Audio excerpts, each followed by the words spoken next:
Minute দেরিতে পৌঁছানোতে জীবন দিতে হলো দশম শ্রেণীর এক ছাত্রীকে। পাটনার কোমলের অপরাধ কি ছিল? পরীক্ষা কেন্দ্রের কঠোর নিয়ম নাকি সমাজের চাপ? ঠিক কোনটি কেড়ে নিল এই কিশোরীর প্রাণ? Hello and welcome back to Priya Rani Chhetri. Board পরীক্ষার সময় চারপাশের সবাই এমন এক পরিবেশ তৈরি করে যেন এটাই জীবনের শেষ পরীক্ষা। এখন ভালো করে পড়ে নাও, তাহলেই জীবন সেট। এই ধরনের কথা শুনতে শুনতে ছাত্রছাত্রীরা প্রচন্ড মানসিক চাপে ভুগতে শুরু করে। তাদের মনে ভয় ঢুকে যায় যে পরীক্ষায় সামান্য কিছু ভুল হলেই হয়তো সব শেষ হয়ে যাবে। ঠিক এমনটাই ঘটেছিল পাটনার বাসিন্দা কোমলের সাথে। তার দশম শ্রেণীর বোর্ড পরীক্ষা শুরু হওয়ার কথা ছিল। 17 তারিখ ছিল তার প্রথম পরীক্ষা। কোমলের পরীক্ষা কেন্দ্রটি তার বাড়ি থেকে 15 কিলোমিটার দূরে অন্য এক জেলায় পড়েছিল। কোমল খুব সাধারণ পরিবারের মেয়ে ছিল, তাই বাসের ভিড় বা ট্রেনের দেরির ঝুঁকি এড়াতে সে তার চাচার বাড়িতে গিয়ে ওঠে, যা পরীক্ষা কেন্দ্রের কাছেই ছিল। মাত্র 20 মিনিটের ব্যবধান। পরীক্ষার দিন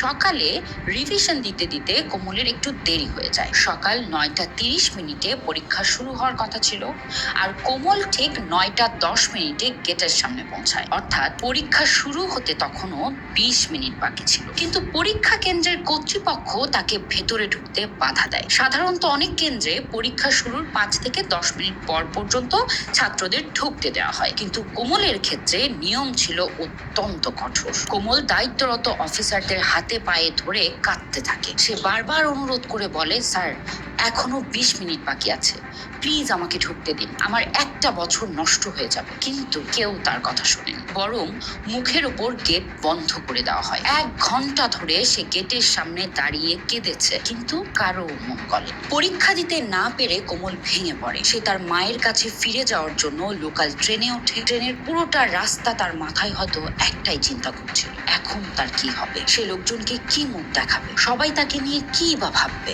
এই চরম মানসিক যন্ত্রণা সহ্য করতে না পেরে চলন্ত ট্রেন থেকে ঝাঁপ দিয়ে কোমল নিজের জীবন শেষ করে দেয়। একটি পরীক্ষা কখনোই জীবনের চেয়ে বড় হতে পারে না। সমাজ এবং পরিবারের উচিত ছাত্রদের উপর এই অমানবিক চাপ সৃষ্টি না করা।